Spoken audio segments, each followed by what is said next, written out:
When I was cleaning our apartment, I found a hidden note from my boyfriend's ex-girlfriend warning me to leave him, and now every red flag I ignored is flashing brighter than ever. My boyfriend Steve, 30 male, and I, 28 female, have been together for 2 years and have been living together for 8 months now.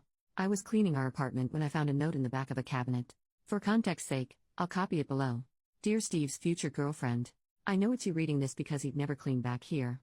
I'm putting this here because I'm leaving him soon and want to warn you about him. 1. He will not clean. 2. He will not listen. 3. He will make everything feel like it's your fault. It's not your fault, he's just an incompetent man. I'm leaving him, I suggest you do the same. Best wishes, Natalia. I read the note and brought it to show to him and hear his response. He immediately ripped it up and said not to listen to it, that she was crazy and untrustworthy.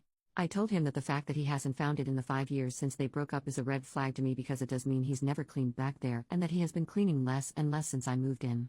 He told me that it wasn't a problem before the note, this is just his ex continuing to manipulate and ruin his life and I was letting it work. We continued to argue along the same lines and I eventually left to spend the night at a friend's place. Steve has been a great boyfriend so far. He gets along with my family. He has given me gifts and flowers and always tells me how much he loves me. He's not wrong that the cleaning hasn't really been brought up before. The note made me realize it had been less and less and that we needed to have a full conversation. He texted me afterwards saying he's sorry that I felt like I had to leave but that it's a jerk move for me to take a note over our 2-year relationship and to leave him and our pets alone. I don't know what to do or what to believe right now. I'm contemplating trying to find and reach out to Natalia. Her name in real life is pretty unique so I think I could find her. Steve thinks I should come back home and let it go, that his past shouldn't affect our future. I feel like I could be the jerk because everything Steve has said about Natalia does make it sound like she was manipulative and petty throughout their relationship, but I don't know what to trust. Edit, I realized I didn't clarify enough about the points, especially the cleaning. When we moved in together 8 months ago, the cleaning was 50-50. Since then, he's been doing things less and less and I'd say it's at like 70-30, maybe 60-40 if he listens to me right away, it depends on the week. I have to remind him to do things like bring his plates to the sink or take out the trash and I didn't have to before. The dishes will pile up unless I do them, to the point where he's had leftover food mold on the plates. I'm not a confrontational person so I was just asking him to fix it when it came up. The note made me reflect on it more and try to have an actual full conversation, and I will say I didn't feel listened to when I talked to him about it. I tried to use the note to start a conversation about cleaning and he got so stuck on the fact that I was listening to his ex instead of him, that he wouldn't listen to what I think are valid concerns. He thinks I'm letting the note have confirmation bias so no matter what he says I'll think he's in the wrong. Also, I didn't leave him permanently, this all happened yesterday and I only spent one night at a friend's because I didn't feel like our conversation was going anywhere last night and he wouldn't let me sleep until I let it go. I'm going back today and wanted to get advice and feedback before I do.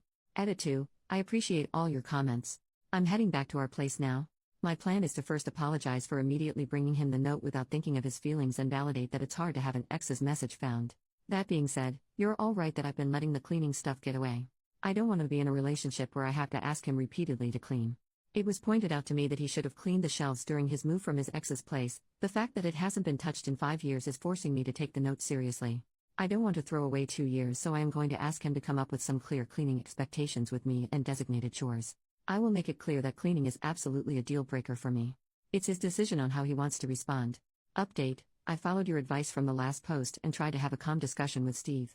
When I apologized for confronting him with a note, he seemed to take that as an admission of guilt and refused to listen to anything else. I had come up with a list of specific instances of not cleaning like many of you suggested, and he said I was using lists just like his manipulative ex did. So yeah, the crazy ex thing you all said was a red flag was definitely true. When I realized the conversation wasn't going anywhere, he even tried to block me from leaving. That's when I knew it was done and left immediately. 2 years down the drain, but I'm glad I had the wake-up call before it was too late. I will let him cool off and then will ask my brother to come with me to grab my things while he's not there. He has a strict work schedule so I think it'll work out.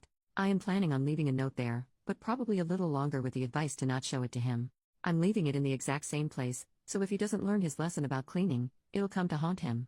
All he has to do is clean. The biggest surprise out of all of this is that I didn't reach out to Natalia, she reached out to me. Apparently he borrowed his friend's phone to call her screaming that she's ruining his life still. The fact that she blocked him and he still had her number memorized just further confirms he was the crazy ex, not her.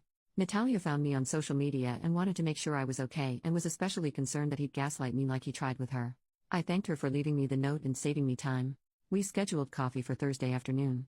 I wanted to thank you all again for the advice, especially the person who posted the Love is Respect website.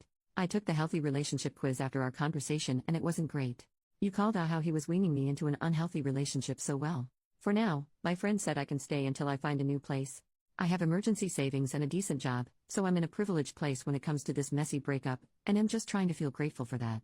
Second update, as you can tell by my original post, I like to do things right away. It was definitely a mistake to bring him the note right away, but doing the things I did this morning right away was not a mistake as it allowed me to save my pets. First, I want to respond to the comments saying I broke up a 2-year relationship over a note and chores. No, I broke up a 2-year relationship because when I tried to come up with solutions to an unequal situation, his response was to yell and try to convince me there was no problem except me. The final straw was when he physically blocked me from leaving the house after he was screaming at me. That is not okay, and no one should stay with a man who responds to conflict like that. Now onto the actual update. I wound up texting the post to Natalia last night and she thought it was great. She, like some of you, asked me about the pets. For context, one of the things Steve and I connected on was our love for little creatures. It's why I thought he was such a great guy, because if he could take such intricate care of his lizard, he could do the same with me. I was very wrong. He has one lizard he bought before me, and then we bought 2 frogs together. I have a snake I brought with me when I moved in. I was planning on waiting until he cooled down to go grab my things and the frogs and snake, thinking he would never hurt them, but Natalia changed my mind. She said he could get destructive when he's mad and was concerned about the safety of my little guys. I immediately knew I couldn't wait until later this week and reached out for a meeting with the landlord for early this morning. I wound up FaceTiming with Natalia last night and we had a long discussion. Natalia is a lawyer and told me that in our state, landlords are required to let me get out of the lease I signed in cases of domestic violence. She also told me that his yelling, gaslighting, and refusing to let me leave are all types of abuse. It's definitely hard for me to sit with that, but the Love is Respect relationship quiz helped me also realize that a bit more last night. Apparently his constant messaging and control over what I wore and when were signs of abuse too. Anyway, this morning Natalia volunteered to come talk to the landlord with me alongside my brother. As soon as he heard the word lawyer, he was on top of it and said it could break the lease, but would still have to pay for all of August even though I'm leaving 3 days early. I felt like that was fair. He also messaged Steve to say the apartment needed to be empty for emergency maintenance all day today so I could pack my things. Steve messaged back that he was at work all day and wouldn't be home until 6 p.m. When I got into the apartment, it was a mess. He had broken my dishes that I had brought with me on the ground and left the shards laying about. My clothes were ripped up and scattered around our room. It was disgusting and heartbreaking. He left his lizard alone, but opened the tank doors for our frogs and my snake. Luckily the frogs were still chilling in their enclosure, but my snake had gotten loose. This made me the most mad, as she could have gotten cut on the broken plates. I feel so fortunate that she was just hiding in the closet corner and I was able to pack her up safely in her enclosure again. All my things are packed and I'm writing this as my brother drives me back to my friend's house right now. Natalia told me that she actually left 3 notes, one in the cabinet, one on the underside of the vacuum, and one in the crumb catcher of the toaster. While we were there, we checked to see if the notes were still there.